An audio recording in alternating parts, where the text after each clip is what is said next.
to another episode of the Sean Farrell podcast. I am Sean Farrell. God is great all the time. There we go. All the time, God is great. Jesus Christ died and he rose again. Let's go on ahead and get into it, okay? So I saw this from Candidly Kathy. Candidly Kathy, somebody I follow on Instagram.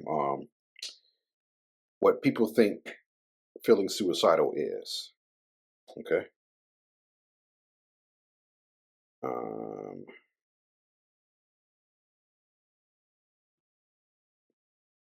Looking for attention, being dramatic or being weak, faking it to get attention,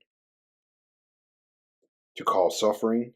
Let me start the head over.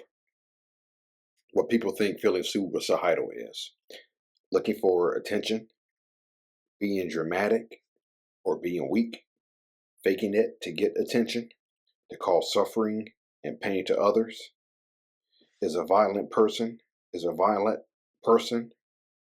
ungrateful for life.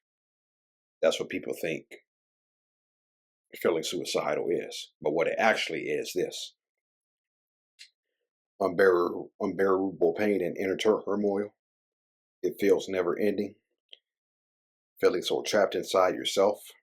Chemical imbalance caused from the complex illness of depression, unbearable grief and loss.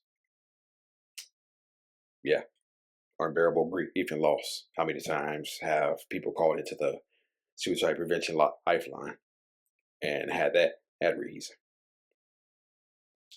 Feeling complete despair, feeling so alone in your experience, substance abuse to self-medicate, a firm belief that you're stuck this way forever. Okay. And so,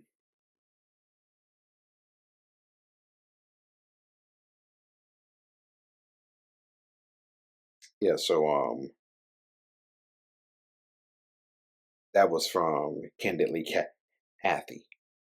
Candidly Kathy. What people think feeling suicidal is versus what it actually is. Okay. And I talked about that briefly in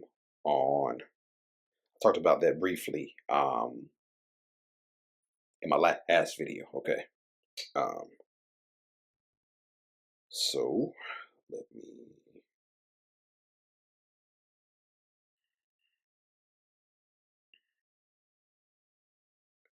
Okay.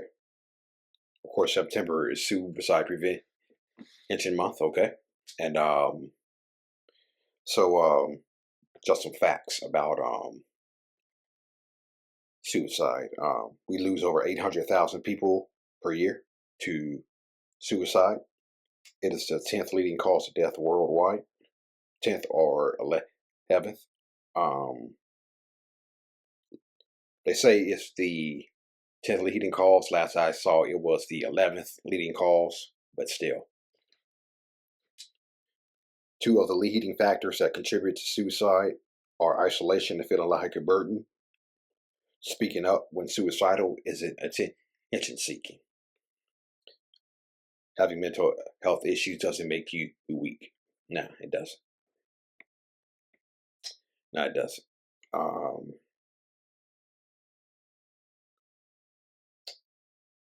Have this thought pattern of I am alone, I'm a burden, hopelessness, things will never get better.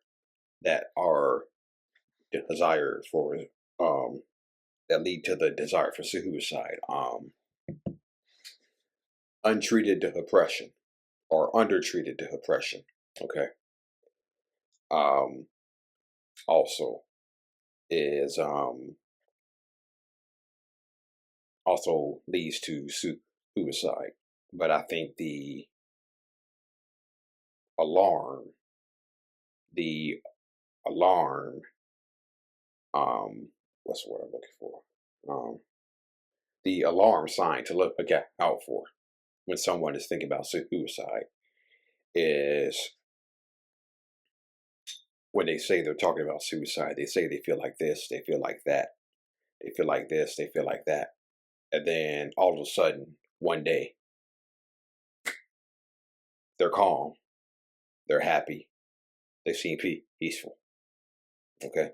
They're calm, they seem happy, they seem peaceful.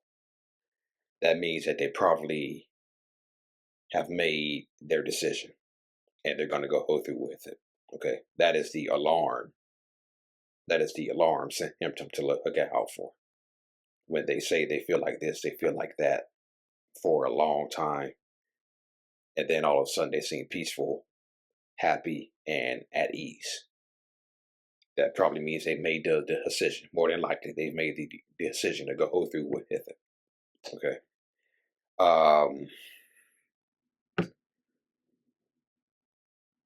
We just had a guy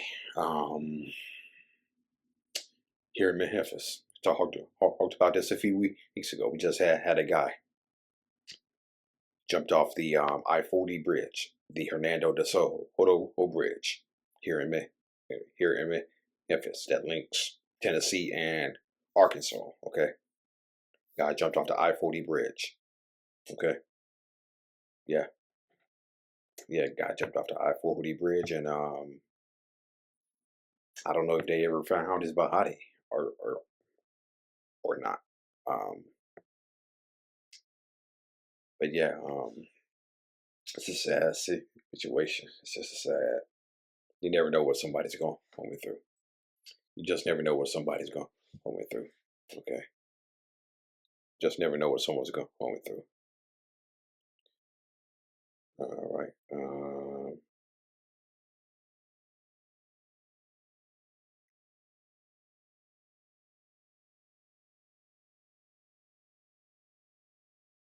Okay. So I saw this by the Happiness Project. Okay, the Happiness Project. No, not that. Okay. Yeah, so I saw all this. It's okay to talk about your mental health. You are not alone. You matter. Everyone has mental health. Check in on your friends. In the stigma, you are needed. Okay. 1 in 4 people struggle with their mental health, but sometimes it can be invisible. Check in on your loved ones. And at the end of the post, they say, shout out to everyone who has survived suicidal thoughts this year. I'm so glad you're still here. Okay. And so, yes, I still do have suicidal ideations, but I always end up coming through it every time. Okay. Sometimes the suicidal ideations are heavy. They're heavy, but I always end up coming through it. Okay. I often say, I used to self-harm. I attempted suicide. I'm at risk of suicide every day. Okay. I'm at risk of suicide every day. Why? Because I attempted before and I used to self-harm. Okay. So, but I always end up coming through it in a much different place than I was back then when I was younger. Okay. All right. That's it. And that's all for the Sean Farrell podcast. I am out of here. May God bless you all.